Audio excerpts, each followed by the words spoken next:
नमस्कार दोस्तों, हमारी आज की कहानी का नाम है समझौता। अरे वाह, पालक पनीर! आज तो खाने का मज़ा ही आ जाएगा। बहुत ही स्वादिष्ट बनी है भाभी। थोड़ी और दो ना। पूजा को उसके देवर दीपक ने कहा। पूजा के परिवार में सास ससुर, देवर दीपक, पति मनोज और उनका 10 साल का बेटा अक्षय रहते थे। रात के खाने का वक्त सब साथ में ही खाते थे। बाकी दिन में सब इधर उधर काम से बाहर रहते थे, तो साथ खाना सिर्फ रात में ही संभव हो पाता था। पूजा दीपक के और मांगने पर उसे पालक पनीर दे देती है। सास रमा जी, अरे पूजा, थोड़ी और देना। आज तो पिछले दिन से ज़्यादा बनवाया है, तो फिर कंजूसी क्यों कर रही है? पूजा को सास की इस बात का बुरा लगता है। किसी और समय होता तो शायद वो कुछ बोलती भी, पर खाने के समय वह कुछ बोलकर माहौल ख़राब नहीं करना चाहती थी। थोड़ी देर बाद अब मनोज थोड़ी और पालक पनीर मांगता है, तो इस पर सास ने फिर से कहा, तुम मांगने से पहले ही क्यों नहीं दे देती? देख तो रही हो कि थाली खाली हो गई है। तुम अकेले कितना खा लोगी? आज पिछले दिन से ज़्यादा तो बनवाया है।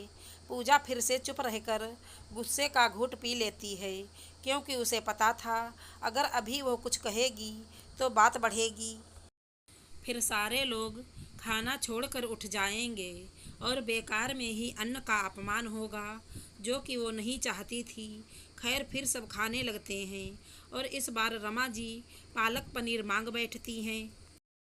यह देखते हुए भी कि पालक पनीर बस पूजा के लिए ही बचा हुआ है। पूजा पालक पनीर जैसे ही सास को देने के लिए अपना हाथ आगे बढ़ाती है, उसका बेटा अक्षय कहता है, मम्मा, आपके लिए तो बचा ही नहीं, आप क्या खाएंगी? आपका भी तो फेवरेट है पालक पनीर।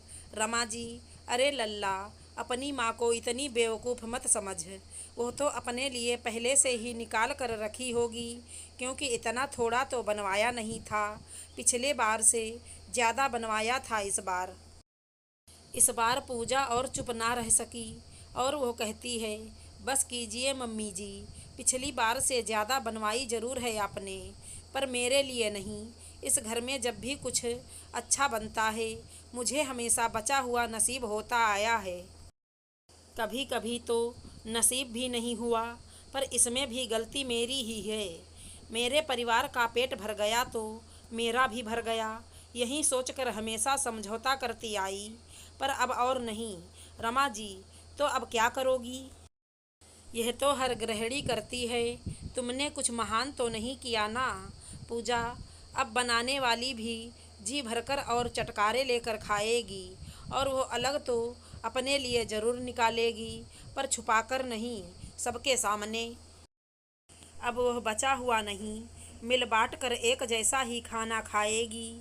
सभी अब चुप थे, क्योंकि पूजा ने कुछ भी गलत नहीं कहा था, और जब सच तुनक कर खड़ा होता है, अच्छे अच्छों की बोलती बंद हो जाती है। दोस्तों, हम औरतें सबको खाना खिलाकर खुद खाती हैं, ताकि वह अपने हाथों से सबको प्यार से खाना परोस सके। ऐसा किसी ने उसे मजबूर नहीं किया, पर इससे उसे तृप्ति मिलती है।